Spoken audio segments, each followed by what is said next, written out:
الكذب وهو يدعى إلى الإسلام والله لا يهدي القوم الظالمين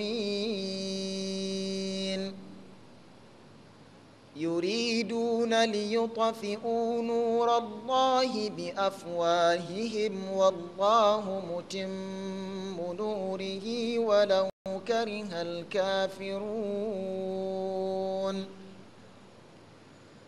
هو الذي أرسل رسوله بالهدى ودين الحق ليظهره على الدين كله ولو كره المشركون. السلام عليكم ورحمة الله وبركاته. إن الحمد لله الذي أرسل رسوله بالهدى ودين الحق ليظهره على الدين كله وكفى بالله شهيدا محمد رسول الله والصلاة والسلام على من لا نبي بعده وعلى آله وأصحابه وعلى جميع الأنبياء والمرسلين ومن تبعهم بإحسان إلى يوم الدين. رب اشرح لي صدري ويسر لي أمري واحلل عقدة من لساني يفقه قولي. سبحانك لا علم لنا إلا ما علمتنا إنك أنت العليم الحكيم.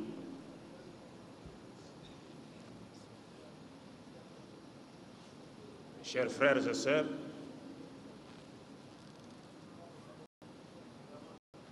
je profite de la rareté de rencontres comme celle-ci pour louer et remercier Allah, le maître de l'univers, le maître des circonstances,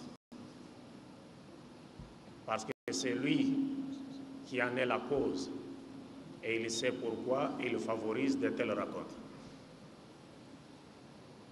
J'implore sa grâce et ses bénédictions sur notre vénéré prophète Mohammed, sur les membres de sa famille, sur ses compagnons, ainsi que sur tout prophète véritablement envoyé par Dieu dans le but de tirer l'humanité des ténèbres spirituelles vers la lumière parfaite.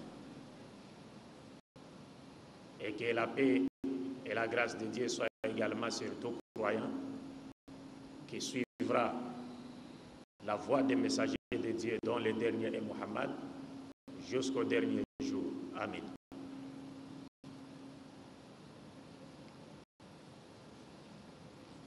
Le thème de ce soir s'intitule « Oui, Mohammed sallallahu alayhi wa sallam est dans la Bible ». Et le cheikh ici à côté de moi nous a lu un certain nombre, nous a récité un certain nombre de versets coraniques. Et parmi ces versets, il y a un qui disait que Jésus-Christ, la paix de Dieu soit sur lui, ou bien Isa alayhi salatu wassalam, avait annoncé à son peuple l'avènement de notre prophète Mohammed sallallahu alayhi wa sallam. Et le Coran est plus que clair à ce sujet, parce que le Coran dit, parlant des musulmans, qu'ils suivent les messagers de Dieu qu'on trouve dans la Torah et dans l'Évangile.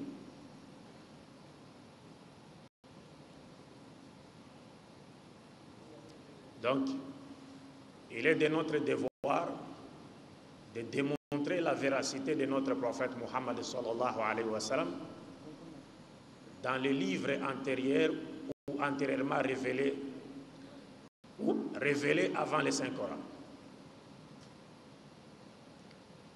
Vous le savez comme moi, nous, avec les Juifs et les chrétiens, nous avons plusieurs points de convergence, mais aussi de divergence. Et parmi les points de divergence, il y a celui de savoir si Mohammed a-t-il été annoncé dans la Bible judéo-chrétienne ou pas. Pour les Juifs, Mohammed n'a jamais été annoncé dans leurs livres. Et pour les chrétiens également, Mohammed n'a jamais été annoncé dans leurs livres. Mais Allah ne ment pas. Allah confirme aux musulmans dans les Saints Corans qu'il avait bien annoncé l'avènement de Mohammed sallallahu alayhi wa sallam dans les livres antérieurs au Saint-Coran. Et il nous dit dans la 13e sourate du Saint-Coran, sourate Ar-Ra'd,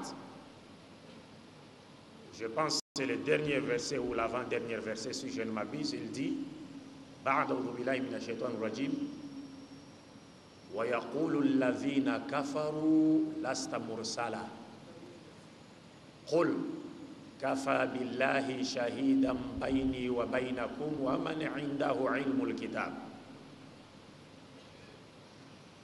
Ceux qui ont mépris disent que toi, Mohammed, paix de Dieu soit sur lui, tu n'es pas un messager de Dieu. Mais dis-leur que Dieu suffit entre moi et vous, c'est-à-dire ceux qui refusent de croire qu'il est un messager de Dieu, Dieu lui ordonne de leur dire que Dieu suffit entre moi et vous, et aussi toute personne qui a la connaissance du livre pour savoir si moi je suis un messager de Dieu. Tout celui qui a la connaissance du livre, même s'il n'a pas lu, il n'a pas cherché à voir Mohammed dans les livres antérieurs au Coran, mais en lisant seulement le Coran, il peut se rendre aussitôt compte, vite compte que Mohammed sallallahu alayhi wa sallam est un messager de Dieu, sans avoir besoin de lire la Bible judéo-chrétienne. Alors, je vous annonce que mon exposé tournera autour de 3 points, qui sont les suivants. Le premier point sera consacré sur le choix de la Bible judéo-chrétienne comme étant notre seul champ de bataille, n'est-ce pas, que nous exploiterons pour démontrer la véracité de notre prophète Mohammed sallallahu alayhi wa sallam. Et ensuite, viendra l'exposé du thème proprement dit. Et enfin, nous tirerons notre conclusion, Inch'Allah ta'ala. Donc, sans plus tarder, nous allons commencer avec notre exposé, mais avant cela, je demanderai à mon frère Mustafa de nous lire 2 prophéties qu'on trouve dans les livres du prophète Daniel. Le prophète Daniel, ou Daniel, en arabe Daniel, est cité dans les Qisas al-Anbiya de Ibn Kathir, rahimahullah. Dans les Qisas al-Anbiya de Ibn Kathir, si vous lisez vers la fin, vous verrez il y a un prophète dont le nom est Daniel, Nabiullah Daniel alayhi salam.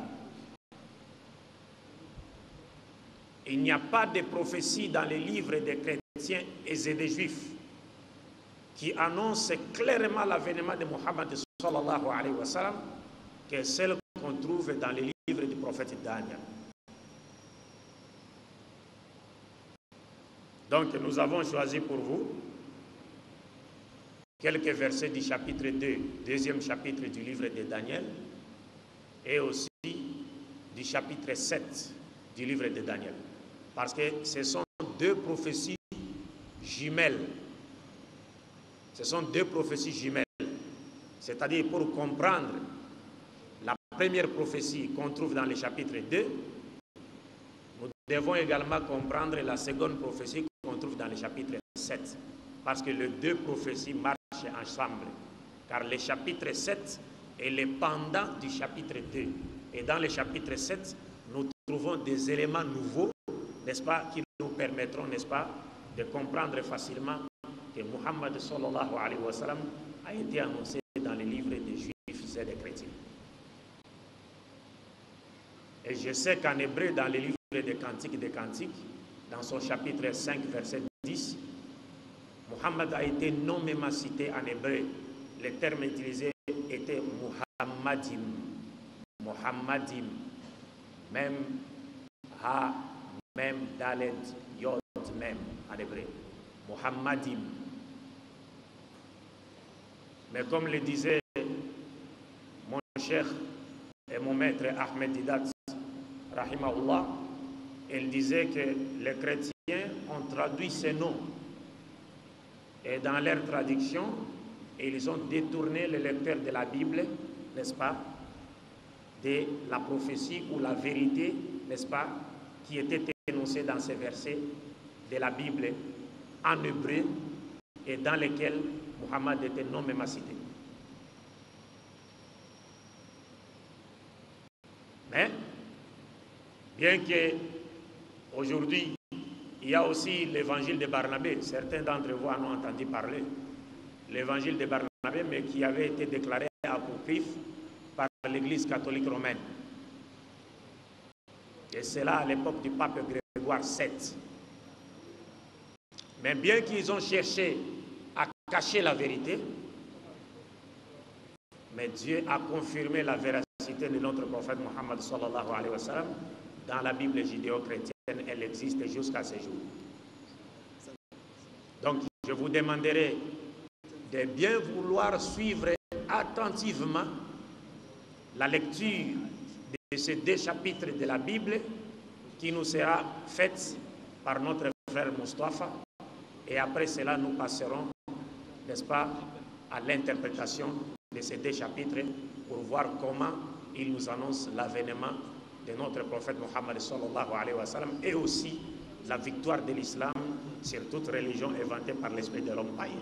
Je disais donc que nous allons devoir lire chapitre 2 du livre de Daniel. Chapitre 2 du livre de Daniel à partir du verset 26 et jusqu'à verset 45. Je me dois aussi de me mettre debout. Ce serait, les caméramans auront un problème parce que je suis obligé de me mettre debout pour expliquer ces 2 prophéties. Parce que ce sont des symbolismes prophétiques qu'on ne peut comprendre qu'avec des illustrations. N'est-ce pas? Ok. Que le roi Nabuchodonosor, le roi de Babylone, l'ancien Irak, le roi Nabuchodonosor, cette prophétie nous dit,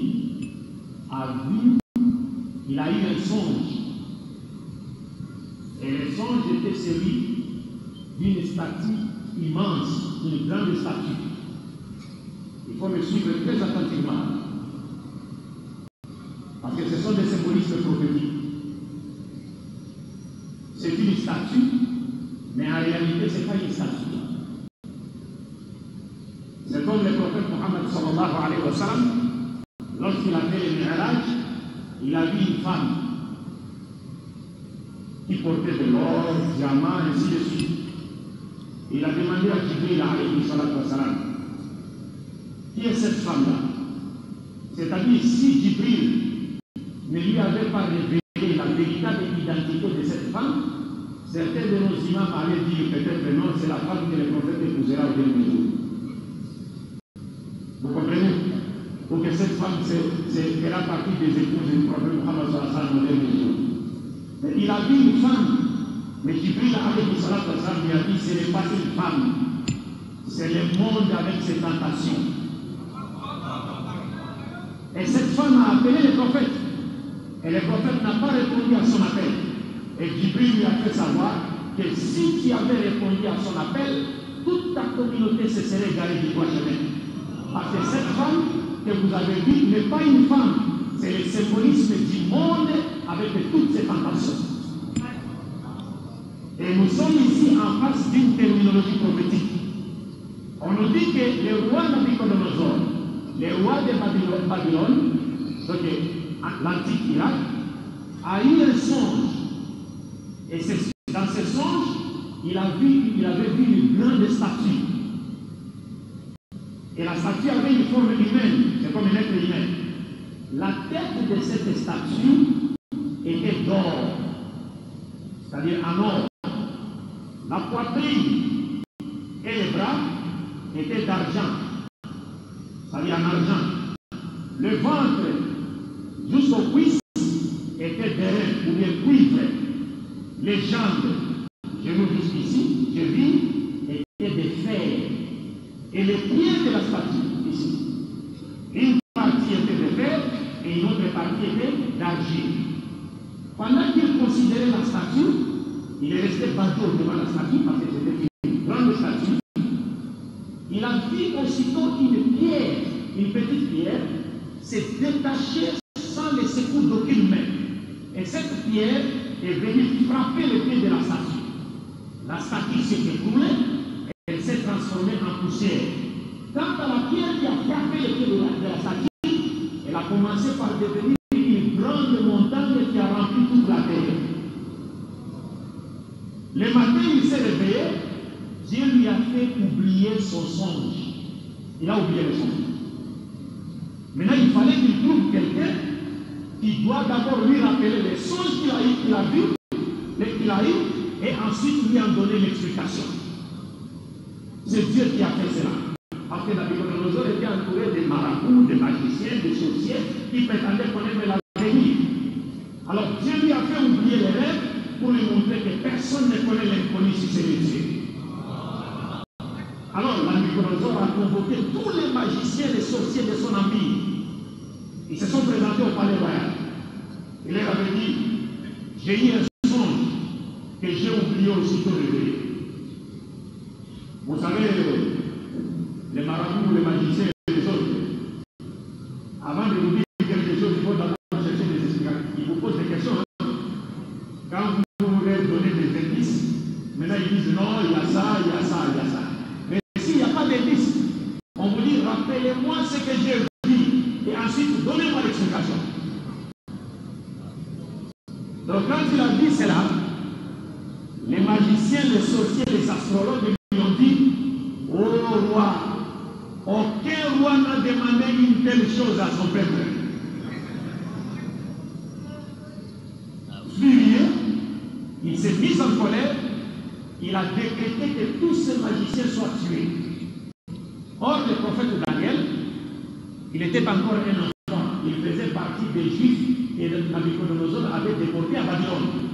Parce qu'après la mort du roi Salomon, vers 933 avant notre ère, le royaume d'Israël s'est scindé en deux parties. Le royaume du nord d'Israël, capitale de Samarie, le royaume du sud du Juda, capitale de Jérusalem. Et vers 597, 586, 96 et 586, le roi Nabucodonosor a déporté les enfants d'Israël vers la Babylonie, à Babylone. Et le prophète Daniel et ses trois compagnons faisaient partie des déportés. Maintenant, comme ils étaient très intelligents et ils appartenaient à une race royale, Nabucodonosor avait demandé qu'on trouve des jeunes gens juifs appartenant à la race royale pour qu'ils soient formés dans son palais et commencent à les servir dans son palais.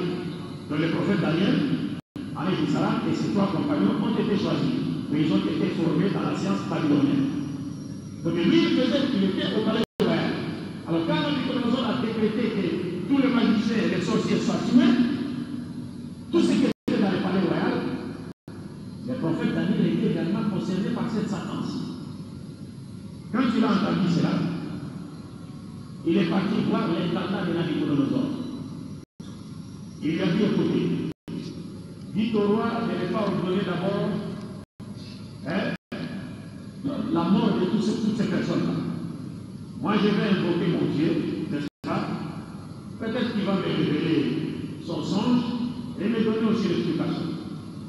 Il était encore enfant. Le prophète Daniel et ses trois compagnons se sont mis à prier. Ils ont prié fervemment à Dieu et Dieu avait révélé les songes et son explication au prophète Daniel. Donc, il a été introduit devant le roi Nabucodonosor et il lui a rappelé son songe. Oh roi, tu es le grand roi, Dieu t'a donné le pouvoir, tu règnes sur toute la terre, parce que Babylone, l'empire babylonien ou le babylonien dominait à l'époque le monde, comme l'Amérique domine aujourd'hui le monde. Voilà que tu étais dans ta couche, tu as vu ça, comme on l'a expliqué tantôt. Et Nabucodonosor a dit effectivement c'est ce que j'ai vu. Quelle amène dans l'explication? Et le prophète Daniel lui a dit la tête d'or de la statue symbolise ton royaume, l'empire néo-babylonien. Après toi, s'élèvera un autre royaume moindre que le tien. Parce que vous voyez, la valeur elle est décroissante. Ça a commencé par l'or, l'argent, les cuivres et le fer. Après toi, après ton royaume, s'élèvera un autre royaume moindre que le tien. Et après ce deuxième royaume, il y aura un troisième royaume, symbolisé par les cuivres, à partir du ventre jusqu'au genou, au cuisse. Et après le troisième royaume, il y aura un quatrième royaume symbolisé par les gens de fer. Comme tu as vu le pied de la statue en partie de fer et en partie d'argile, ce quatrième royaume sera d'abord divisé en deux plus grandes parties, puis en 10 petites parties symbolisées par les 10 orteils de la statue. Et la pierre que tu as vue s'est détachée sans le secours d'aucune main. Ce n'est pas une personne, un être humain qui l'a jetée. Mais la pierre s'est détachée sans le secours d'aucune main. Cette pierre-là symbolise les nouveaux royaumes éternels et universels que Dieu lui-même créera sur la terre pour remplacer toutes les puissances terrestres. Maintenant, les questions que nous devons nous poser à ce stade, c'est quoi? Quels sont les 4 royaumes symbolisés par les 4 différents métaux de la statue? C'est-à-dire l'or, l'argent, les cuivres et les fer. N'est-ce pas? Et quel est le royaume de Dieu symbolisé par la pierre qui s'est détachée sans le secours d'aucune main et qui avait détruit quoi? Le pied de la statue. Quel est ce royaume de Dieu? Gardez votre souffle, parce que je vous ai dit que les deux prophéties du livre de Daniel sont des prophéties jumelles. C'est-à-dire, pour bien le comprendre, il faut les lire les deux, les expliquer les deux à la fois. Parce que dans le chapitre 7, ou la prophétie du chapitre 7, nous trouvons des éléments nouveaux, n'est-ce pas, qui nous permettent de compléter et de mieux comprendre la prophétie du chapitre 2. Alors, nous avons vu que dans le chapitre 2, c'est Nabuchodonosor qui a eu un rêve.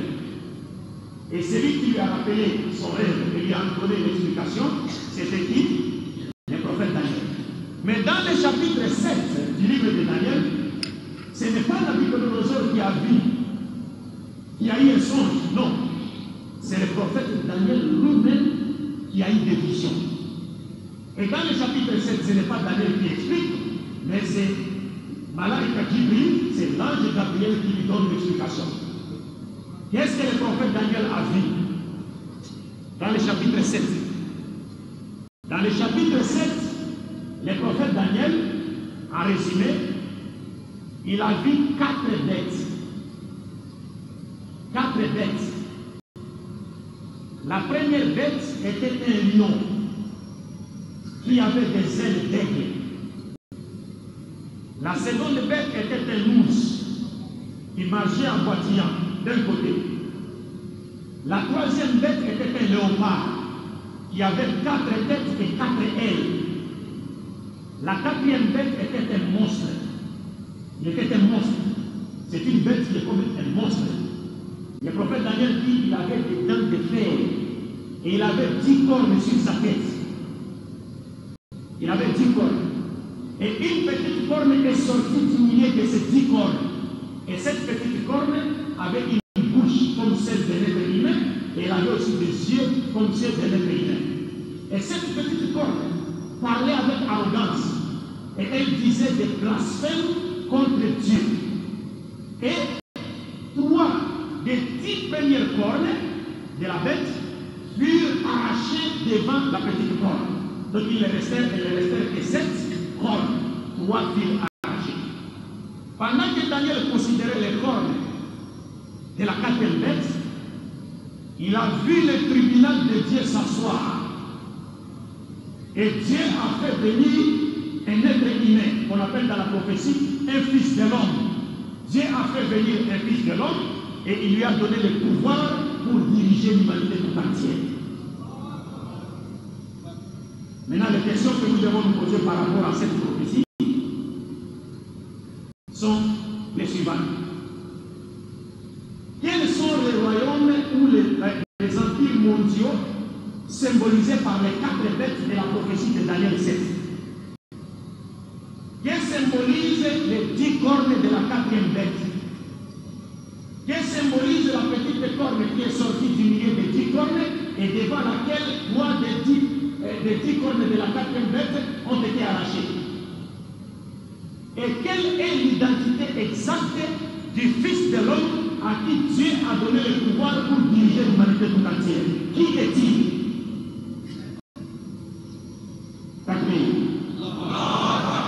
Je ne voudrais pas vous poser une constipation psychique.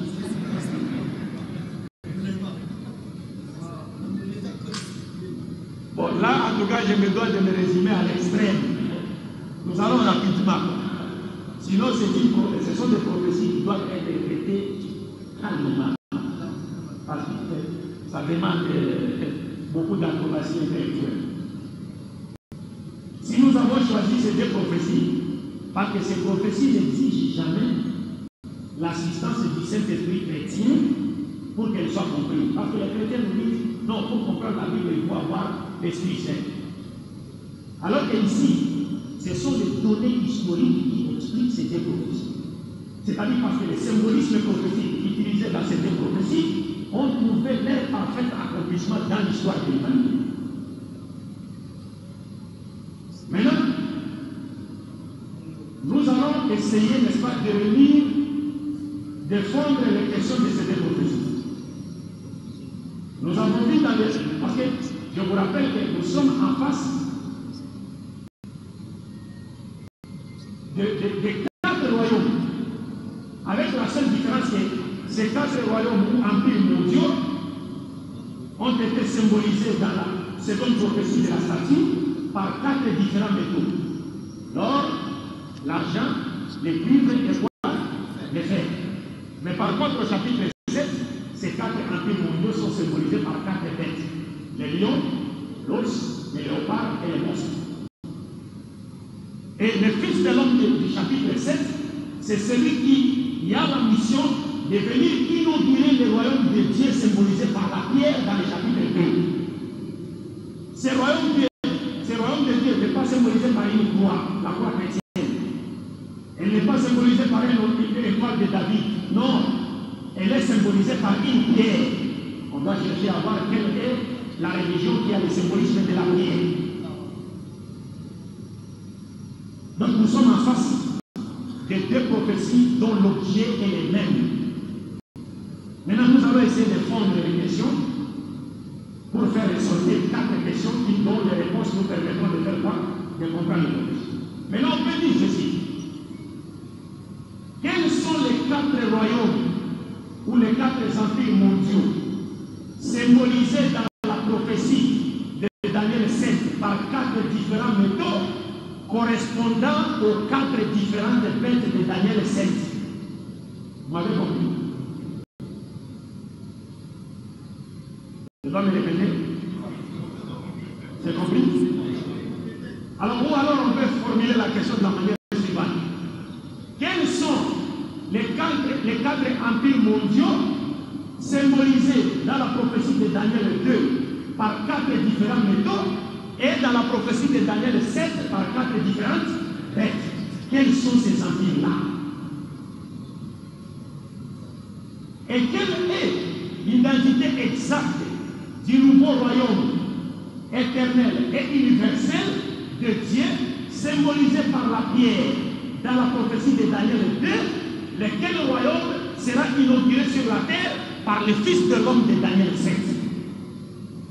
Et quelle est l'identité exacte de ce Fils de l'homme de Daniel 7? Qui est-il? Pour comprendre ces 2 prophéties, c'est facile. Parce que l'indication interprétative de ces 2 prophéties ont été d'abord données par Daniel dans le chapitre 2 et par l'ange Gabriel dans le chapitre 7. Qu'est-ce que Daniel a dit? Daniel a dit à Nabuchodonosor, c'est toi qui symbolise la tête d'or. C'est toi, Nabuchodonosor. C'est-à-dire la tête d'or symbolisait l'empire néo-babylonien de Nabuchodonosor.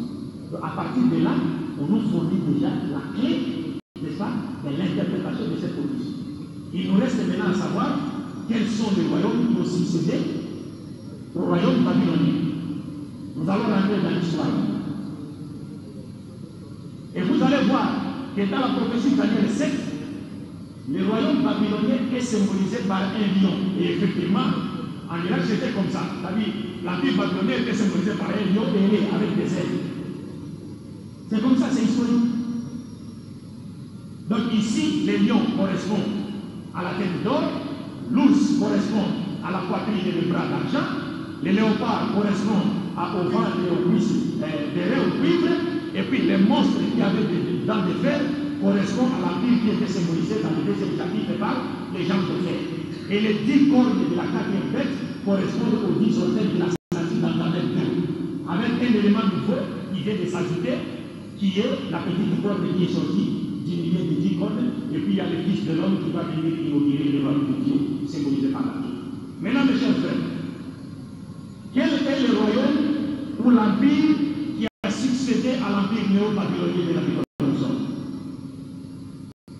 Parce que ici, la prophétie nous montre clairement que le nouveau royaume de Dieu, symbolisé par une pierre, ne fera son apparition qu'après les 4 empires mondiaux qui sont symbolisés par les 4 différents métaux et par les 4 différentes bêtes. Maintenant, on pose la question. Parce que Daniel a dit à Nabucodonosor, après toi s'élèvera un autre royaume symbolisé par la poitrine et les bras d'argent.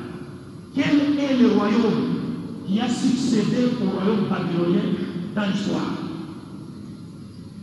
Qui peut nous révéler ça? Hein? C'est quoi? C'est l'empire médo-perse. C'est l'empire médo-perse. Au départ, c'était médo-perse et finalement, il est resté l'empire perse. C'est pourquoi on a vu l'ours marcher en boitillant. Et l'ange Gabriel a dit à Daniel, ça va commencer d'abord comme étant un empire médo-perse et après les Perses vont prendre le dessus. Et il restera finalement que l'empire perse. Parce qu'après la mort de Nabucodonosor, Évil-Mérodach l'a succédé. Après Évil-Mérodach, il y a eu la vache Marduk. Après la vache Marduk, il y a eu Nériclissar. Après Nériclissar, il y a eu Nabonide. Après Nabonide, il y a Belshazzar. En 539 avant notre ère, Darius le Mède et Cyrus le Perse ont détruit l'empire de Babylone de Nabucodonosor. Ils ont pris le pouvoir. Donc c'était fini avec l'empire de Babylone. Maintenant, c'était les Mèdes et les Perses qui régnaient. Et Daniel nous dit, il dit à Nabucodonosor, après le deuxième royaume, ou empire symbolisé par la poitrine et le bras d'argent, viendra un troisième royaume ou empire symbolisé par le ventre et les cuisses de reins de cuivre. Quel est l'empire qui a succédé à l'empire perse ou l'empire médo-perse dans l'histoire? Hein? Non, ce n'est pas l'empire romain. C'est quel empire? Hein? Là? Les Grecs. Merci. C'est l'empire grec d'Alexandre le Grand. Alexandre III, fils de Philippe II de Macédoine. L'empire grec. Parce qu'après la mort de Darius, Cyrus le Grand a pris le pouvoir. Après Cyrus le Grand, il y a eu Cambyse. Après Cambyse, Darius I, Xerxès I, Artaxerxès I, Xerxès II, Darius II, Artaxerxès II, Artaxerxès III, Darius Sodoman III, à la bataille d'Arbelès, il a été vaincu par Alexandre le Grand. À l'an 331 avant notre ère. Donc les Grecs ont dominé maintenant le monde. Vous comprenez? Maintenant on nous dit, le prophète Daniel dit à Nabucodonosor, après le troisième empire ou royaume, viendra un autre royaume qui est symbolisé par les jambes de fer. Quel est le royaume qui a succédé aux Grecs? Hein? Oui, c'est l'empire romain, avec les Pompée, Jules César, Trajan, et ainsi de suite. Donc l'empire romain a succédé à l'empire grec. Et le symbolisme de fer, c'est le symbolisme, c'est-à-dire la force de l'empire romain, la brutalité de l'empire romain, le courage de l'empire romain. C'est pourquoi il a été symbolisé par les fers, qui brisent tout. Mes chers frères et sœurs, suivez-moi attentivement. C'est l'Empire romain, le 4e empire, qui est symbolisé dans la 2e prophétie par un monstre qui avait des dents de fer. Maintenant, le prophète Daniel, paix de Dieu soit sur lui, a dit à Nabuchodonosor, puisque tu as vu les pieds en partie d'argile, en partie de fer et en partie d'argile, c'est-à-dire le 4e empire, donc l'empire romain, sera d'abord divisé en 2 grandes parties, puis développé en 10 petites parties. Quand est-ce que l'empire romain s'est divisé en 2 grandes parties? Hein? Quand? D'abord, ça a commencé avec l'empereur Dioclétien, c'est-à-dire vers l'an 284. Il a commencé déjà avant notre ère, bien sûr. Il a commencé déjà par établir une différence. Non, c'était après notre ère, pas avant notre ère. Dans l'ère vulgaire. Il a commencé par établir une différence entre l'Orient et l'Occident. Mais la division est devenue effective après la mort de l'empereur Théodore le Grand, ou Théodose le Grand, à l'an 395 de notre ère. Donc, après la mort de Théodose le Grand, ou Théodore le Grand, l'Empire romain s'est divisé en 2 grandes parties. L'Empire romain d'Orient, son fils aîné Arcadius il régna, et l'Empire romain d'Occident, son fils cadet Honorius régna. Et notez très bien, parce que la prophétie nous dit, le royaume de Dieu symbolisé par une pierre viendra après la division de l'Empire romain en 2 grandes parties, puis son développement en 10 petites parties symbolisées par les 10 organes. Or, vous devez vous rappeler que Jésus-Christ, la paix de Dieu soit sur lui, a existé avant la division de l'Empire romain. Il faut noter ça. Jésus-Christ a existé avant la division de l'Empire romain, et selon les chrétiens, il aurait été arrêté par les Romains, ligoté par les Romains, fouetté par les Romains, attaché à la croix par les Romains, tué par les Romains, il est monté au ciel, il a laissé les Romains continuer à régner. Mais le royaume de Dieu symbolisé par la pierre ne viendra pas avant la division de l'Empire romain, mais plutôt après la division de l'Empire romain, en 2 grandes parties, puis en 10 petites parties. Et nous avons vu que historiquement, l'Empire romain s'est divisé en 2 grandes parties après que Jésus-Christ soit passé. Le royaume de Dieu symbolisé par la pierre n'est pas encore venu. Et la prophétie nous dit, l'Empire romain se développera encore en 10 petites parties. Et c'est à cette époque-là, quand l'Empire romain sera divisé en 10 petites parties, c'est à cette époque-là que Dieu commencera à inaugurer son royaume éternel et qui deviendrait universel. Et qui était symbolisé par une prière. Quand est-ce que l'Empire romain s'est divisé, s'est développé en 10 petites parties? Quand? Hein?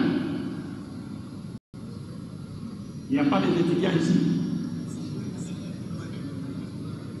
Quand est-ce que l'Empire romain s'est divisé en 10 petites parties? Vous développez en 10 petites parties. C'était en l'an 476. En l'an 476, lorsque des tribus barbares ont détruit l'Empire romain d'Occident. Et marquez très bien. 10 tribus barbares se sont accaparées de la partie occidentale de l'Empire romain. 10 tribus barbares. Les Syriens, les Vandales, les Ostrogoths, les Francs, les Alamans, les Saxons, les Burgondes, les Suèves, elles étaient 10 tribus barbares. Et ces 10 tribus barbares sont symbolisées par les 10 orteils de la statue et aussi par les 10 cornes de la 4e bête. Mais dans la prophétie chapitre 7 nous montre que c'est dit, parce que l'ange a dit au prophète Daniel, il dit les 10 cornes de la 4e bête symbolisent 10 États qui s'élèveront du 4e empire. empire, c'est-à-dire l'Empire romain. Et ces 10 États qui se sont élevés dans le contexte géographique et politique de l'Empire romain, ce sont les 10 tribus barbares que nous avons cités ici. Mais la deuxième prophétie nous montre que 3 de ces 10 tribus barbares seront déracinées. 3 tomberont et ne resteront que 7. Et les 7 continuent à exister jusqu'à ce jour. Les Francs, ce sont les Français. Les Allemands, ce sont les Allemands. Les Saxons, ce sont les Anglais. Vous avez les Italiens, vous avez les Suisses, vous avez les Portugais, vous avez les Espagnols. 7 tribus barbares qui continuent à exister jusqu'à ce jour. Mais 3 ont été déracinés. Nous allons les citer. Mais le prophète Daniel dit, après, puisque tu as vu tu as vu les pieds en partie de fer et en partie d'argile, le 4e royaume sera divisé en 2 grandes parties, puis développé en 10 petites parties. Et ça, dans le temps de ce roi-là, quand ce royaume sera développé en 10 petites parties, c'est à cette époque-là que Dieu maintenant inaugurera son royaume sur la terre, qui est symbolisé par une pierre et qui deviendra universelle. Parce que la pierre a frappé la statue, elle a détruit la statue, puis elle a commencé par grandir jusqu'à couvrir toute la terre. Est-ce que vous comprenez? Et la prophétie dit, ce royaume-là ne sera jamais détruit. Tous les royaumes qui sont passés seront détruits. Mais le royaume de Dieu symbolisé par la pierre ne sera jamais détruit. Quand est-ce que ce royaume verra jour? Avons-nous dit? C'est à l'époque de ces tribus là-bas. Et quand précisément? C'est le chapitre 7 qui nous apporte encore plus de lumière. Parce que le chapitre 7 nous montre quand est-ce que ce royaume fera son apparition. Le chapitre 7 nous dit, la 4e bête avait 10 cornes. Et aussitôt après, une petite corne sortit du milieu des 10 cornes. Et cette petite corne avait une bouche comme celle d'un être humain. Et elle avait aussi des yeux comme ceux d'un être humain. Et cette petite corne disait des blasphèmes contre Dieu. Et à cause de ces blasphèmes, Daniel a vu le tribunal de Dieu s'asseoir, des livres écrits où, c'est-à-dire les péchés de cette petite corne étaient consignés, et Dieu fit appel à un fils de l'homme et lui donna le pouvoir pour détruire tous ces royaumes et pour diriger l'humanité de la terre. Et quand est-ce que ce fils de l'homme viendra? La prophétie nous dit ceci: 3 des 10 premières cornes seront déracinées. Ce qui était déjà passé avant la division de l'Empire romain en 2 grandes parties, puis son développement en 10 petites parties. Il était déjà passé. Mais le royaume de Dieu n'était pas encore venu. Le royaume de Dieu devrait venir après la division de l'Empire romain en 2 grandes parties, puis son développement en 10 petites parties. Et la seconde prophétie nous montre clairement quand est-ce que le Fils de l'homme à qui Dieu donnera le pouvoir pour diriger le monde entier viendra. C'est après la destruction des droits du papa. Mais celui qui ne pas les choses. Et nous l'avons vu historiquement, les Ostrogoths étaient détruits après le Saint-Empire. 32 ans après, Mohammed est allé à la mer. 40 ans après, il déclara être le seul messager de Dieu envoyé à l'humanité entière. Et il a apporté une religion dont le symbolisme est la prière. Il n'y a pas une seule religion sur cette terre qui a le symbolisme de la pierre qui c'est l'islam. Et cette pierre qui a frappé les pieds de la statue, qui symbolisait l'Empire romain. Et ce sont les musulmans qui ont détruit l'Empire romain. Parce que la prophétie nous dit, la pierre va frapper les pieds de la statue, et non la tête, mais les pieds. Et ce sont les musulmans qui ont détruit l'Empire romain.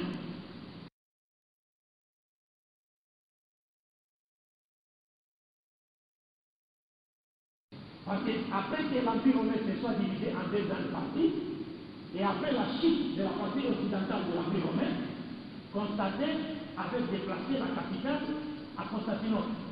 Et l'Empire était devenu l'Empire byzantin. C'est-à-dire toute la force de l'Empire romain s'était dorénavant concentrée en Orient. Et à cette époque-là, les musulmans ont arraché à l'Empire byzantin des villes et des pays. La Mésopotamie, l'Égypte, la Syrie, la Palestine et toute l'Afrique du Nord ont été arrachés de main de l'Empire byzantin. C'était là la force. Et vers 1453 de notre ère, Constantinople, devenu aujourd'hui Istanbul, tomba entre les mains des musulmans turcs à travers Mohammed Hassan. Mohammed II. Est-ce que vous comprenez? Et maintenant, lorsqu'on regarde la prophétie, parce que les chrétiens disent non, le fils de l'homme là c'est Jésus. Nous disons non. Ce fils de l'homme ne peut pas être Jésus. Parce que Jésus lui a existé avant la division de l'Empire romain. Or le fils de l'homme qui vient, lui il viendra après la division de l'Empire romain en deux grandes parties, puis son développement en 10 petites parties. Et j'ai le livre des chrétiens ici. La Bible d'Ordre, qui a été écrite par les catholiques et les protestants, donc les deux plus grandes branches du christianisme. Dans son glossaire, on nous parle du fils de l'homme de Daniel 2. Vous savez ce qu'ils ont dit? Hein? Je vais vous les lire. Nous sommes sur l'expression fils de l'homme. Et nous Adam.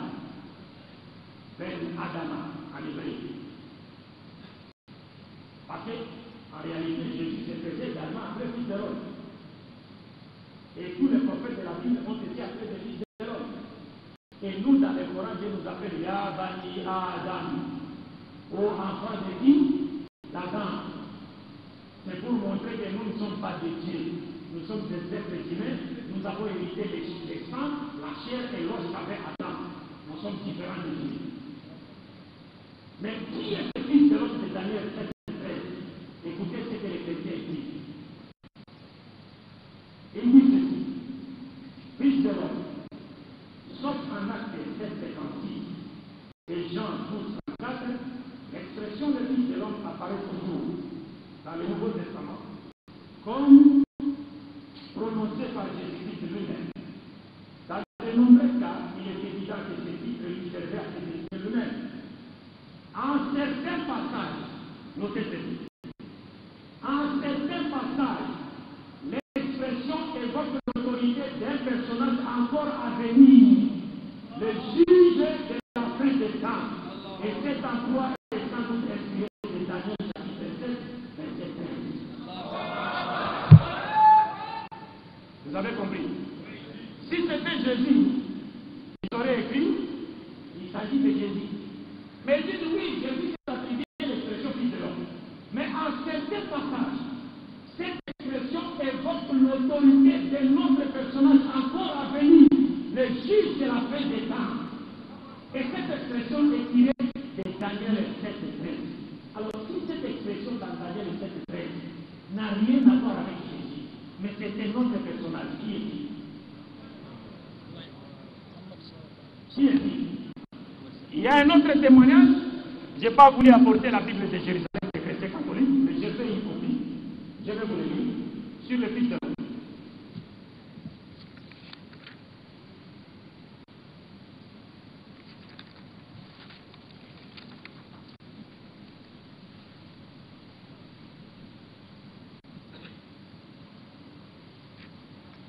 On lit un commentaire de l'autre dans l'introduction du livre de Daniel, dans une Bible qu'on appelle la Bible de Jérusalem. C'est la Bible des chrétiens catholiques. N'est-ce pas? Ils ont écrit ceci. C'est à la page 1085 de la Bible de Jérusalem. Les chrétiens en ont lu. Il est écrit ceci. C'est mystérieux fils de l'homme. C'est mystérieux fils de l'homme. C'est le chapitre 7:8. Verset 18. Donc le chapitre 7, verset 18. Et verset 21 avec verset. Identifié avec la communauté de Dieu est aussi sa tête. Le chef du royaume eschatologique, mais ce n'est pas le Messie davidique. Ce n'est pas le Messie davidique. Donc ce n'est pas Jésus-Christ. Si ce fils de l'homme n'est pas Jésus, qui est-il? Qui est ce fils de l'homme qui n'est pas Jésus et qui vient inaugurer sur la terre le royaume de Dieu qui est éternel et qui deviendra est symbolisé par une pierre. Et ce royaume-là détruira l'Empire romain. Or, quand les musulmans détruisaient l'Empire romain était chrétien. Ça veut dire que Jésus-Christ lui-même est venu pour détruire l'Empire romain. Et remarquez que la prophétie nous dit quoi? La prophétie nous dit, ce royaume de Dieu symbolisé par la pierre détruira tous les royaumes qui étaient symbolisés par les quatre différents niveaux de la statue. Le premier royaume, c'était quoi? C'était quoi? Babylone. L'Empire néo-babylonien. Aujourd'hui, c'est quel pays? Irak. C'est l'Irak, islamique. C'est fini. Le deuxième royaume, c'était quoi? La Perse. Perse, aujourd'hui quoi? Iran. Iran, islamique. Et le troisième, c'était quoi? La Grèce et les quatre royaumes. Et nous avons, maintenant l'islam commence à ministrer les royaumes pour que la prophétie s'accomplisse. Et remarquez que la prophétie nous dit, la pierre qui a frappé le pied de la statue.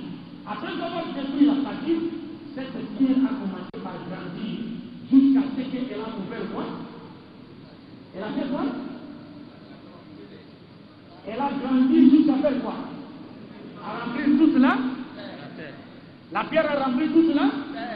Elle a commencé par grandir petit à petit jusqu'à remplir quoi? La terre. والذي أرسل رسوله بالهدى ودين الحق ليظهره على الدين كله.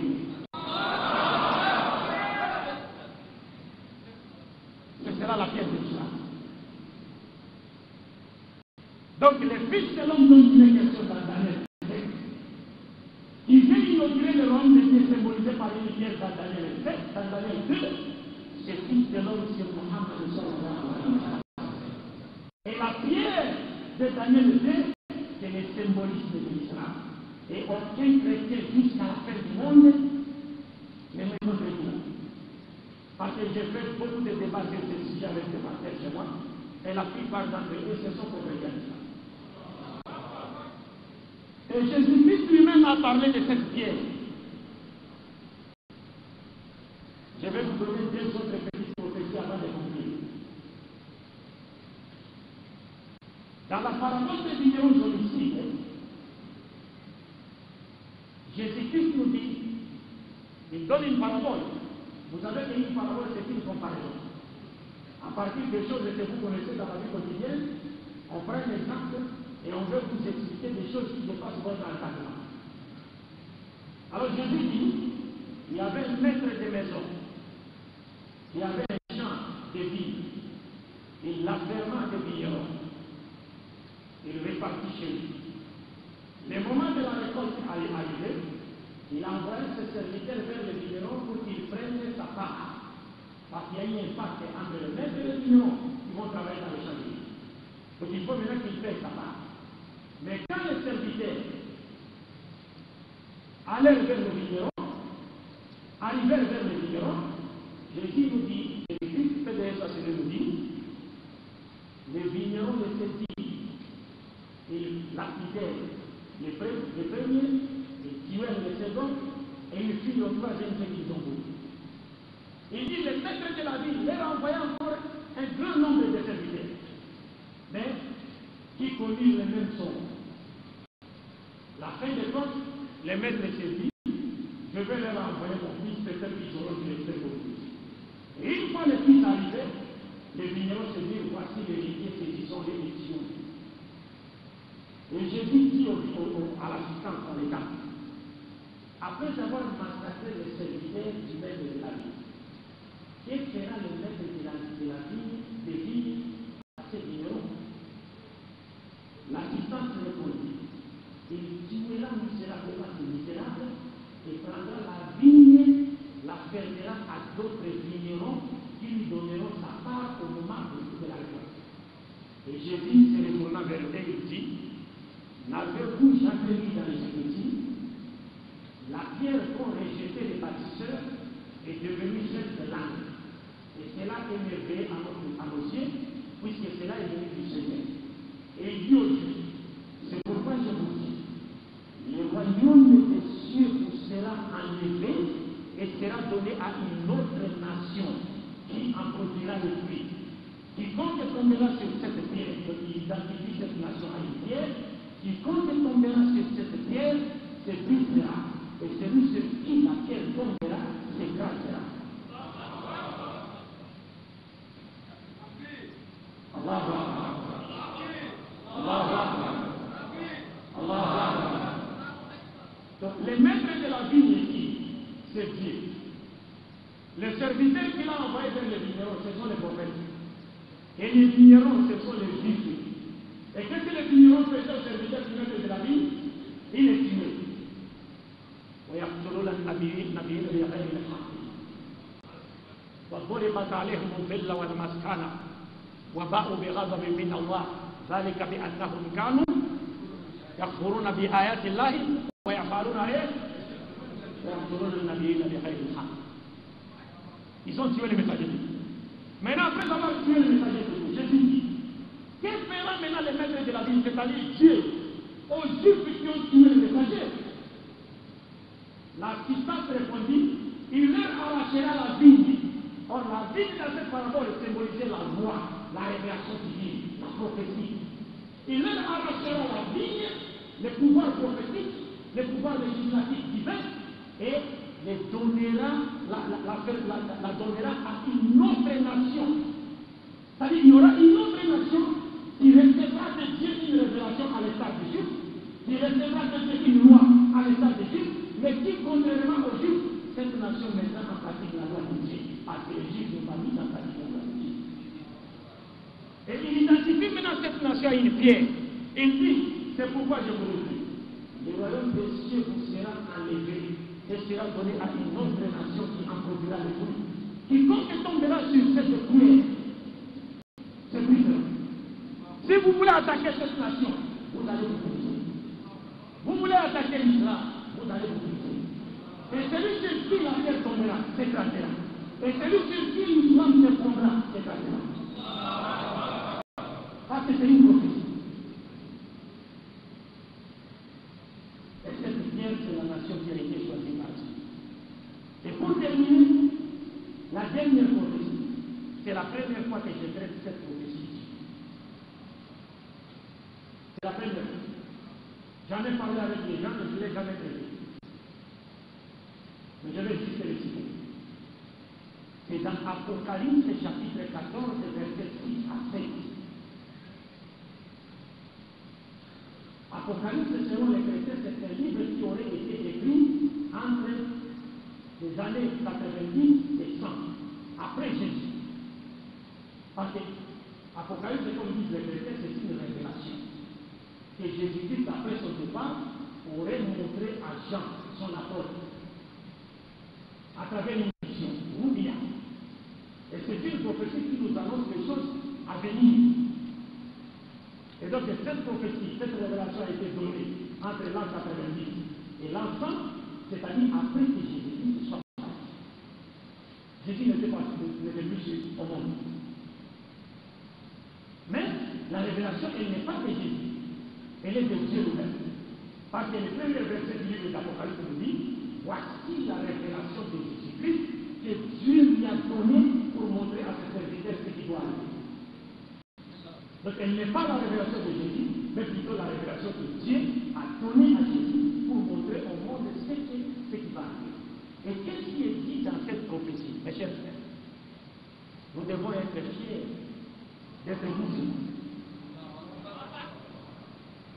Dans cette prophétie, Jésus est passé, Paul est passé, tous les apôtres sont passés. Il n'y a qu'un seul qui était resté, Jean. Et il vivait dans l'île du Patmos. Maintenant, il a une révélation. On lui montre ce qui doit arriver dans la vie. Il voit quoi dans cette prophétie? Jésus lui montre qu'il arrivera un moment. La prophétie dit, Jean dit, j'ai vu un ange voler entre le ciel et la terre. Il avait un message universel et éternel pour l'adresser aux hommes de toute nation, toute langue, toute tribu, tout peuple. Et le message de cet ange, c'est quoi? Craignez Dieu, adorez celui qui a fait le ciel et la terre, car l'heure de son jugement est arrivée. Donc Jésus nous annonce à travers Jean qu'après lui, Dieu enverra un ange qui sera porteur d'un message universel destiné aux hommes de toute langue, toute race, toute tribu et tout peuple. Et le contenu même de ce message qui sera apporté après Jésus n'a rien à voir avec le message du christianisme. Parce que le message central du christianisme, c'est quoi? C'est la croyance à la mort et à l'expiatoire de Jésus-Christ sur la croix pour avoir le salut. Le message du christianisme, c'est qu'il faut croire que Jésus était mort sur la croix pour nous racheter par sa mort. Parce que les chrétiens disent quoi? Les chrétiens disent Adam et Ève, Adam et Hawa ont commis un péché. Dieu ne pouvait pas pardonner ces péchés-là. Pour que ces péchés soient pardonnés, comme le péché a été commis contre Dieu et que Dieu était un être infini, donc ces péchés avaient une valeur infinie. Donc pour que ces péchés soient pardonnés, il fallait offrir à Dieu un sacrifice d'une valeur infinie. Or, les êtres humains étant finis, personne d'entre nous ne pouvait offrir à Dieu un tel sacrifice. Il aurait fallu que Dieu lui-même, qui est infini, puisse venir sur la terre sous forme humaine, qu'il puisse se faire arrêter par sa propre créature, ligoter, crucifier, tuer, pour que nous soyons pardonnés. Est-ce que vous comprenez? C'est-à-dire qu'on a commis un péché contre Dieu, et pour que ce péché soit pardonné, il faut que Dieu vienne lui-même et se fasse tuer par ceux qui ont commis un péché contre lui, pour ensuite les pardonner. Voilà le christianisme. Alors j'ai dit un thème par rapport à quelque chose par rapport à ce sujet que j'ai intitulé le christianisme qui d'origine divine ou satanique. Parce que finalement, c'est une parenthèse. Finalement, lorsque nous lisons la Bible, vous savez, Jésus-Christ disait au Juif, j'ai eu un débat avec un abbé français, avec 10 pages, sur Internet. Il a écrit un livre intitulé Judas est en enfer. Judas, c'est le disciple qui avait trahi Jésus dans la vie, pour qu'il soit tué. Maintenant, lui, il écrit un livre, Judas est en enfer. Maintenant, je lui pose la question, pourquoi Judas est-il en enfer? Et il me dit non, c'est parce qu'il a livré le Christ. Moi, j'ai dit, ah bon? Pour avoir livré le Christ, il part en enfer? Alors, pourquoi dites-vous que l'humanité ne sera sauvée qu'en acceptant la mort expiatoire de Jésus sur la croix, lorsque vous envoyez Judas en enfer pour avoir livré Jésus à la mort de l'homme de croyant? Est-ce que vous comprenez? Parce que si l'humanité devait être sauvée par la croyance à la mort de Jésus, Judas ne devait nullement être envoyé en enfer. Il devait être considéré comme étant le sauveur de l'humanité. Parce que c'est lui qui a envoyé Jésus à la mort pour que nous soyons sauvés.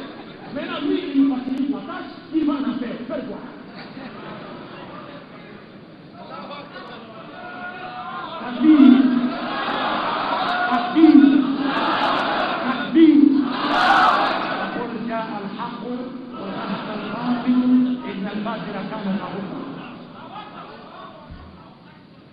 Alors, lorsqu'on lit la Bible, vous savez qu'est-ce qui se passe? Dans Jean chapitre 8, verset 40 à 44, Jésus dit aux Juifs, pourquoi cherchez-vous à me faire mourir? Moi, un homme qui vous ai dit la vérité, que j'ai entendu de Dieu. Vous les Juifs, vous prétendez être les enfants d'Abraham. Mais Abraham n'a jamais cherché à tuer quelqu'un qui lui a apporté une vérité qu'il a entendue de Dieu. Donc, vous n'êtes pas enfants d'Abraham. Il leur dit, en cherchant à me tuer, vous ne voulez qu'accomplir l'œuvre de votre père Iblis, qui était meurtrier dès le commencement. C'est-à-dire le Christ, Jésus, accuse tout celui qui veut le tuer de vouloir accomplir la volonté de Christ de Satan. Comment voulez-vous qu'un acte que le Christ lui-même qualifie de satanique puisse être salvatrice pour l'humanité? Et vous savez ce que Jésus a dit à Pilate? Il a dit à Pilate, malheur à l'homme qui m'a livré entre tes mains pour que je sois tué. Il serait mieux qu'il ne soit pas né, car car il a commis un plus grand péché. Moi je dis, mes chers frères et sœurs, Jésus n'a pas dit heureux, il est béni l'homme qui m'a livré entre tes mains, parce qu'en me livrant à la mort, l'humanité sera sauvée. Mais il dit malheur, malheur à l'homme qui m'a livré entre tes mains, et il serait mieux qu'il ne soit pas né, car il a commis un plus grand péché. C'est-à-dire, le fait de livrer Jésus pour qu'ils soient mis à mort, les Christ appellent cela un plus grand péché. Comment voulez-vous que l'acte de Christ qui qualifie de plus grand péché puisse être un moyen de salut pour l'humanité?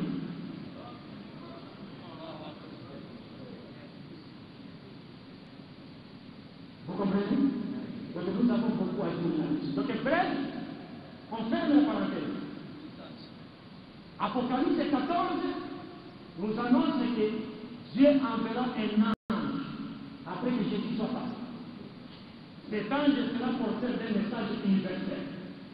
Ce message est destiné à toute l'humanité, les hommes de toute race, toute langue, toute tribu, tout peuple. Et le contenu de ce message, c'est quoi? Ce message n'invite nullement l'humanité à croire à la mort de Jésus comme tel ou tel fait. Non. Le message de cet ange invite l'humanité à craindre Dieu. Craignez Dieu, craignez Dieu, adorez celui qui a fait le ciel. C'est ça le message. Maintenant, quel est cet ange qui a été envoyé après que Jésus soit parti et qui était porteur d'un message universel? Et à qui avait-il donné ce message? Et on nous dit dans la prophétie que cet ange, dans la Bible vous dit que cet ange s'est tenu entre le ciel et la terre quand il a donné ce message. Wallahi, le prophète Mohammed a vu Jibril assis entre le ciel et la terre. Il n'y a pas un seul prophète après que Jésus soit passé qui a prétendu avoir reçu de Dieu un message universel à travers un ange, si ce n'est Mohammed. Et il a vu Jibril assis entre le ciel et la terre. Et qui lui a dit, je suis messager de Dieu et tu es messager de Dieu. Et le message de Mohammed, il ne vit jusqu'à la fin. Car chaque fois que le prophète commençait sa khutbah, il disait toujours, il y a Ayohan Nasu qui est là. Le message est tourné autour de la peine de Dieu. Donc, pour finir, mes chers frères et sœurs, donc, je vais me permettre de dire, je suis résumé, bien que j'ai été long, mais j'experte encore longuement cette position. Parce qu'il y a beaucoup de preuves scientifiques et historiques à avancer pour confirmer la véracité de Mohammed Sallallahu. Donc, parce que le royaume de Dieu, la religion de Dieu, symbolisée par la pierre, fera son apparition après la division de l'Empire romain en deux grandes parties, puis son développement en 10 petites parties. Et l'islam avec Mohammed sallallahu alayhi wa sallam est venu juste après cette division. Et l'islam est la seule religion qui est symbolisée par une pierre. Et le christianisme se symbolise la croix. Et le judaïsme, l'étoile de David et la corne. Et le fils de l'homme, le chapitre 7, c'est le prophète Mohammed sallallahu alayhi wa sallam, parce que les chrétiens eux-mêmes reconnaissent et disent que ce fils de l'homme-là n'est pas Jésus. C'est un autre personnage, encore à venir. Le juge de la fin des temps. Et le prophète a dit, moi et le jour du jugement, nous sommes comme celui-là. Celui qui ne croit pas moi. Wallah bi nafsi biyad. La yasma bi Yahudi, wala nasrani. Suma yamu, wala yu'minu bima ursiltu bihi ila kana min ahli an-nar. Wa sallallahu ala sayyidina Muhammad wa ala alihi وأصحابه وعلى جميع الأنبياء والمرسلين السلام عليكم ورحمة الله وبركاته. Il faut dire sincèrement, aujourd'hui nous avons appris beaucoup de choses. Le frère Abdul Majid a fait un autre développement, plus scientifique, plus rationnel, en tout cas pour convaincre les derniers renégats, les derniers réfractaires du monde chrétien, qu'effectivement, le prophète Mohammed sallallahu alayhi wa sallam qui a été annoncé dans la Bible, il s'agit effectivement de Mohammed sallallahu alayhi wa sallam que nous connaissons aujourd'hui, n'est-ce pas? Parce que les chrétiens parlent de la pierre angulaire ou la pierre d'achèvement. Là également, le frère Al-Majid vient de faire une démonstration scientifique comme quoi cette pierre ne peut pas être Jésus-Christ, parce qu'il a dit, les chrétiens disent que Jésus-Christ a été tué 3 jours, 3 nuits. Mais la pierre, la prophétie dit, cette pierre, quiconque tombe sur elle, il se brisera. Et si elle tombe sur quelqu'un, il le réduira en poudre. Alors, c'est évident, il ne s'agit pas de Jésus-Christ. C'est pour dire, une fois de plus, nous remercions très sincèrement le frère Al-Majid. En tout cas, nous avons appris beaucoup de choses en tant qu'étudiants de théologie comparée. Et nous demandons en tout cas aux autres étudiants qui sont intéressés par cette discipline, parce qu'aujourd'hui, c'est une arme redoutable. Vous avez vu, on s'est fondé sur la Bible, rien que pour la Bible, pour démontrer par A plus B, pour convaincre les esprits les plus réfractaires qu'effectivement le prophète sallallahu a été annoncé dans la Bible. Je vais m'arrêter là, Inch'Allah Ta'ala, pour permettre à répondre à quelques questions. Assalamu alaikum wa rahmatullahi wa barakatuh. La première question, il y a deux questions qui ont le même contenu. Les gens veulent savoir quel le symbole de la petite corne qui a un visage et qui parle.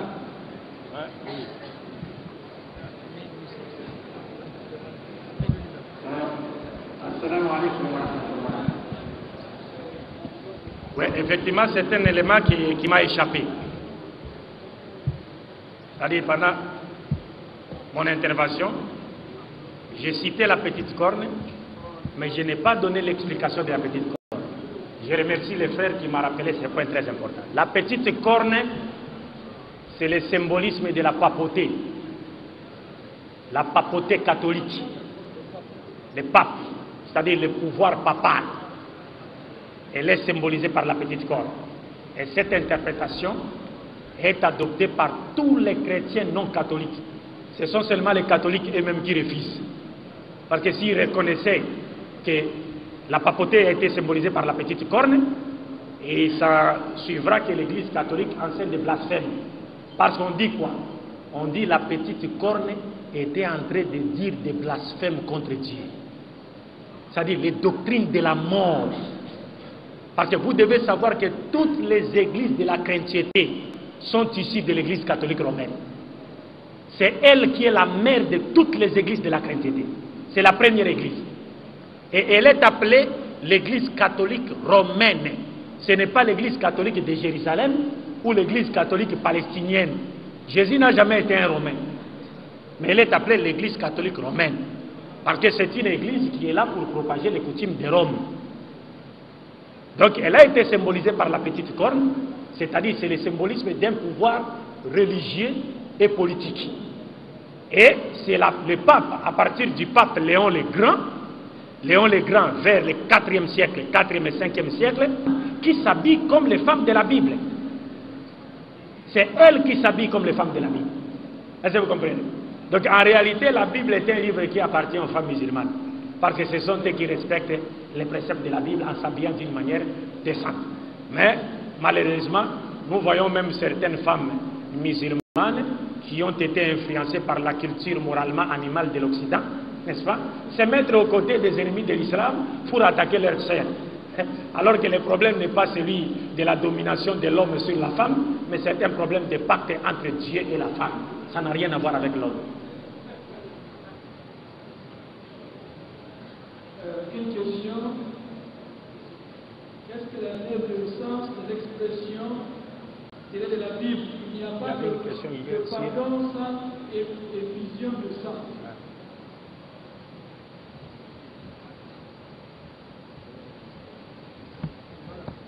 Oui, mais quand vous dites qu'il n'y a pas de pardon sans effusion de sang, dans l'Ancien Testament, cela avait un sens. Mais dans le Nouveau Testament et dans le Coran, cela n'a aucun sens. Parce que le Christ lui-même a enseigné le pardon sans verser le sang de quiconque. Dans la prière de notre Père qui est aux cieux, il nous enseigne ceci quand nous prions, que nous puissions dire, en s'adressant à Dieu plutôt, pardonne-nous nos offenses, pardonne-nous nos offenses, comme nous pardonnons à ceux qui nous ont offensés. Est-ce que vous comprenez? Donc il y a ici pardon sans verser le sang de quiconque. Et le Christ lui-même a enseigné en nous disant que Dieu, de même qu'un berger a la joie de retrouver sa brebis qui s'était égarée, ainsi Dieu a la joie et les anges ont la joie de voir un pécheur abandonner le péché et revenir à qui? À Dieu, sans effusion de sang. Dans l'Ancien Testament, cela a un sens, mais dans le Nouveau Testament, cela n'a aucun sens. Et dans le Coran, cela n'a aucun sens. Et surtout, le sang qui était versé dans l'Ancien Testament était celui d'un animal. Ce n'était pas le sang d'un être humain.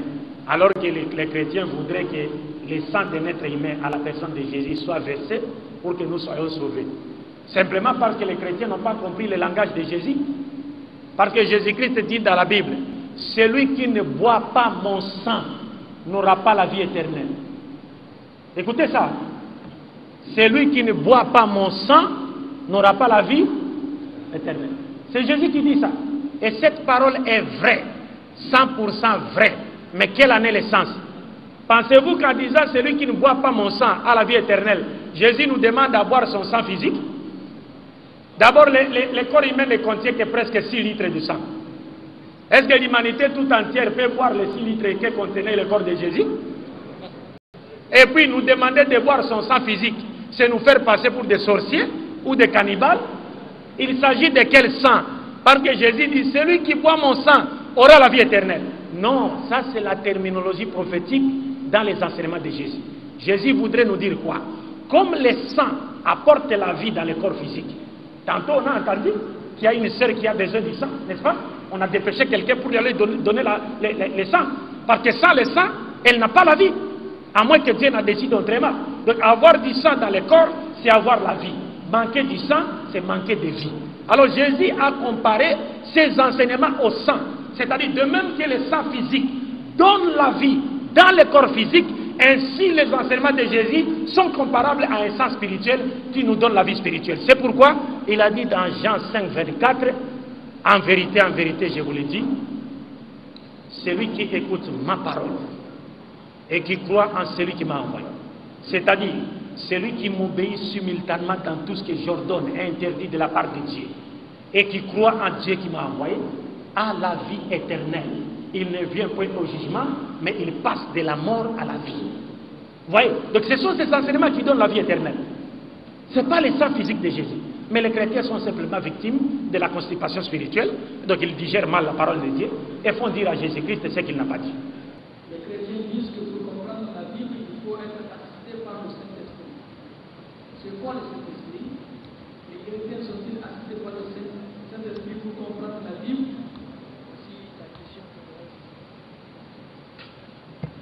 Le Saint-Esprit, c'est celui que nous appelons dans les langages islamiques Ruh al-Qudus.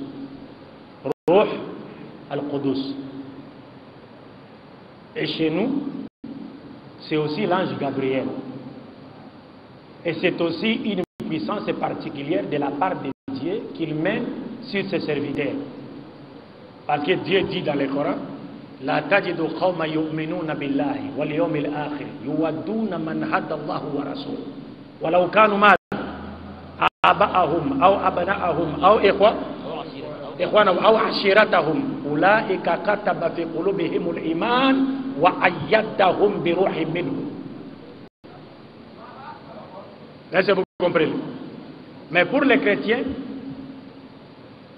quand ils nous disent non, pour comprendre la Bible, il faut avoir l'Esprit Saint. Mais si les chrétiens devraient avoir l'Esprit Saint pour comprendre la Bible, on n'aurait pas trouvé de divergences chez les chrétiens sur la personne de Jésus. Ils auraient tous une vision unique de la personne de qui? De Jésus. Mais nous avons des chrétiens qui pensent que Jésus est Dieu. D'autres disent il n'est pas Dieu, il est plutôt fils de Dieu. D'autres disent il est à la fois Dieu et fils de Dieu. D'autres disent non, il est simplement un prophète. D'autres disent non, il est plus qu'un prophète parce qu'il est à la fois aussi fils de Dieu. Et d'autres disent non, c'est un ange même.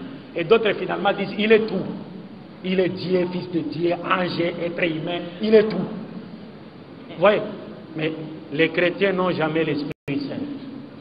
Parce que les apôtres qui avaient l'Esprit Saint n'ont jamais conféré à Jésus-Christ le droit à la divinité.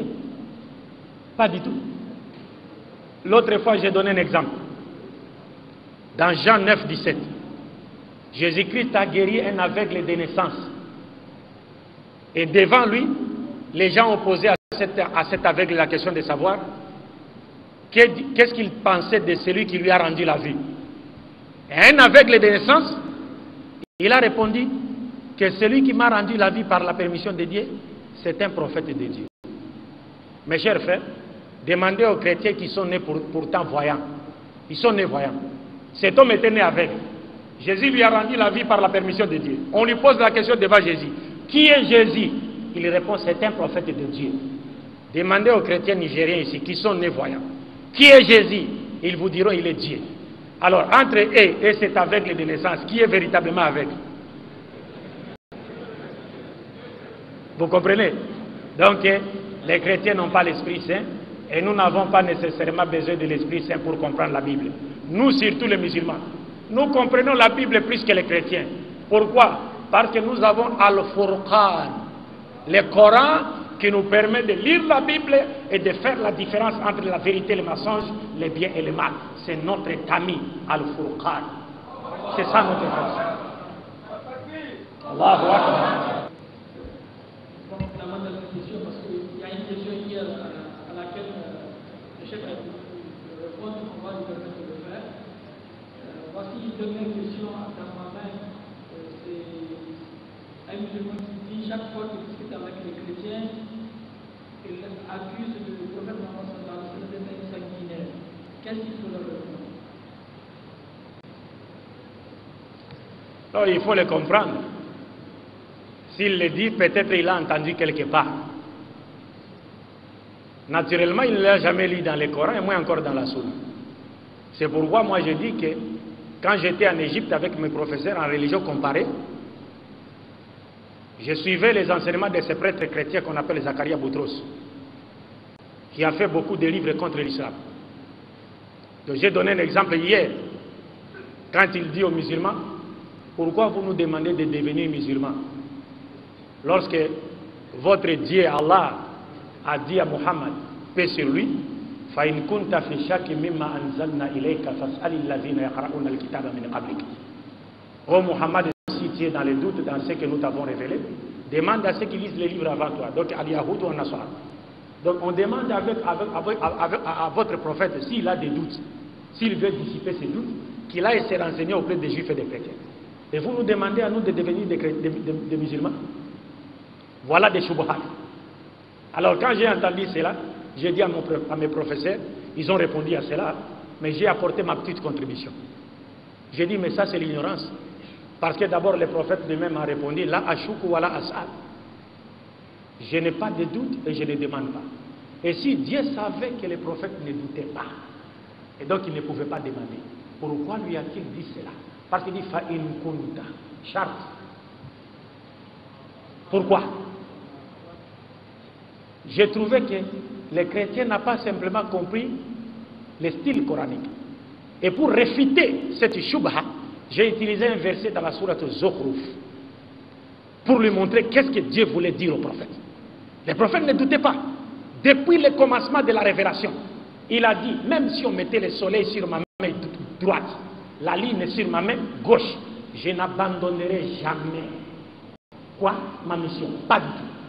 Même si on me donnait toutes les richesses du monde. Déjà, dès le commencement de sa mission, il ne doutait pas. Comment allait-il douter maintenant? Alors j'ai dit, non, ce sont des ignorants. Et pour les prendre facilement dans notre piège, j'ai cité un verset dans la sourate Zukhruf, verset 45. Le verset dit, Was'al man arsalna min qablika min rusulina aj'ala lirrahman alihatan yu'badun. Regarde ça. Le verset, Dieu dit au prophète, demande aux messagers que nous avons envoyés avant toi. Avons-nous ordonné aux êtres humains d'adorer un autre Dieu qui est le miséricordieux? Dieu demande aux prophètes de demander aux messagers, pourtant ils ne sont plus là. Ils sont déjà morts. Comment allait-il demander aux messagers alors ils ne sont plus là? Que veut dire ce style du Coran? Où est-ce que le prophète allait trouver ces messagers? Ils étaient déjà morts. Mais dans le style du Coran, comme cela est expliqué dans un petit tafsir pas par mépris, non, ça ce sont des notes. Même dans Jalalayn, qui a expliqué, très bien expliqué ce verset plutôt, il a dit, c'est un style du Coran, quand Dieu s'adresse au prophète en ces termes, en lui citant les prophètes qu'il avait envoyés avant lui, c'est pour dire que si on vous cite en témoignage les prophètes qui ont été envoyés avant vous, c'est-à-dire ce que nous t'avons révélé est vrai. C'est comme si je suis avec le frère Ibrahim, n'est-ce pas? Donc il est connu dans la communauté nigérienne comme une référence de confiance, de sincérité, d'honnêteté. Maintenant, le frère Mustafa m'a remis quelque chose pour que je la donne à une personne. Et j'ai donné cette chose à la personne. Mais une fois de retour, il me demande, est-ce que tu l'as donné? Tu lui as donné ça? J'ai dit oui, je lui ai donné. Demande au frère Ibrahim. Alors, lui, il sait qu'Ibrahim, c'est quelqu'un, lorsqu'il est cité, il n'y a pas de doute. Donc, c'est la vérité. Vous voyez? Et après cela, j'ai réfuté avec un verset de la Bible. Dieu dit à Nabi Ibrahim dans la Bible, il lui demande d'immoler son fils. Mais quand Nabi Ibrahim avance sa main pour vouloir immoler l'enfant, qu'est-ce que Dieu lui dit dans la Bible? Il lui dit, oh Abraham, n'avance plus ta main sur l'enfant, car je sais maintenant que tu as foi en moi. Mes chers frères, Dieu dit, n'avance plus ta main sur l'enfant, car je sais maintenant que tu as foi en moi. Est-ce qu'avant cela, Dieu ne savait pas? Alors pourquoi a-t-il dit je sais maintenant, comme s'il ignorait qu'Abraham, par la grandeur de sa foi, était prêt à lui offrir qui que ce soit en sacrifice? Mais Dieu le savait, mais il lui a demandé de le faire. C'est une leçon pour nous, pour montrer que faire verser le sang humain en sacrifice pour Dieu est un acte que font les païens et que les croyants qui se réclament d'Abraham ne doivent en aucune manière imiter. Est-ce que vous comprenez? Donc c'était comme ça. Maintenant, la dernière question, hier qu'on a promis en tout cas de répondre, c'était est-ce qu'un musulman peut marier une chrétienne dans le but de la ramener à l'islam? Voilà la question, la seule question qu'on a reçue hier et par rapport à laquelle le conférencier devrait ne pas nous répondre, de compte tenu du contexte qu'on a dit au parti pour aujourd'hui. Je remercie le frère pour la question. Mais avant de répondre à cette question, j'ai oublié une partie relativement à la question précédente. Pour dire que l'islam n'est pas une religion de violence. Vous savez comme moi que le prophète a vécu à la Mecque, il a fait 13 ans. C'est 13 ans à la Mecque. Mais il n'a jamais levé sa main pour frapper qui que ce soit. L'ordre de se défendre a été donné à Médine, qu'on trouve clairement dans la sourate al-Hajj. Pour la première fois, Allah a donné l'ordre. أذن للذين يقاتلون بأنهم ظلموا وإن الله على نصرهم لقدير. C'est à Médine que l'ordre a été donné pour la première fois aux musulmans de se défendre. L'islam ne s'est jamais propagé par l'épée. L'épée que l'islam a utilisée et continue à utiliser jusqu'à ce jour, c'est l'épée de la vérité. Un point entré. Alors, moi, quand je débat avec les pasteurs, je cite des versets dans l'Ancien Testament. Lorsque vous lisez dans Nombre chapitre 31, Nombre 27, vous verrez qu'il est dit que Dieu avait demandé à Moïse d'ordonner aux enfants d'Israël d'exterminer au moins 7 ou 9 nations autour des enfants d'Israël. Et ces nations ont été toutes exterminées. Quand je cite ces passages en exemple, les chrétiens me disent quoi? Les chrétiens me disent non, ça c'est l'Ancien Testament. Ce n'est pas le Nouveau Testament. Alors moi je dis c'est bien, je suis d'accord avec vous que c'est l'Ancien Testament, ce n'est pas quoi? C'est le Nouveau Testament. Mais j'aimerais simplement savoir qui avait demandé à Moïse d'ordonner aux enfants d'Israël d'exterminer ces nations-là? Et c'est Dieu ou Satan? Ils répondent non, mais c'est Dieu. Et je termine en leur disant, et c'est Dieu-là, selon vous, ce n'est pas Jésus?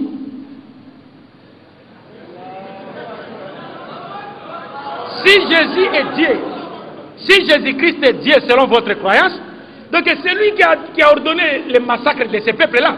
Par conséquent, il ne peut pas venir faire l'hypocrisie dans le Nouveau Testament en disant, moi je n'aime pas les tueries. Alors, quand j'ai dit cela au pasteur, le pasteur m'a regardé, il m'a fait ça. Toi.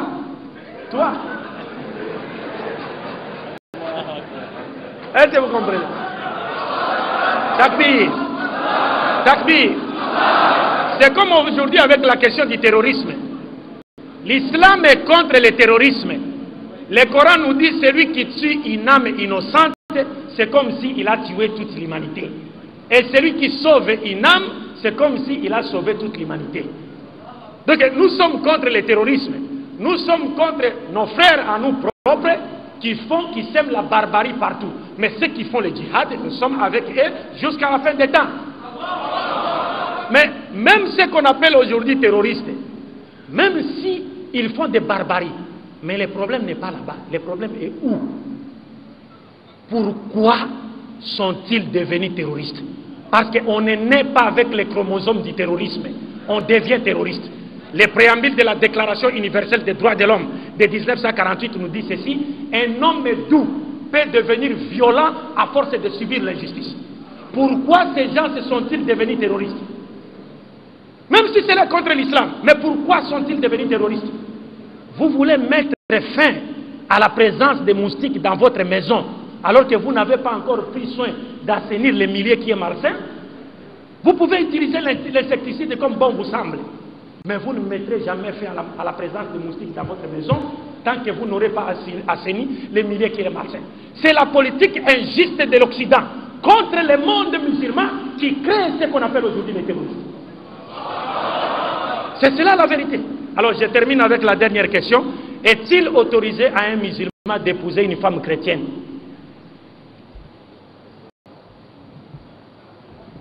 Est-il autorisé à un musulman d'épouser une femme chrétienne? Nous ne pouvons pas être des extrémistes.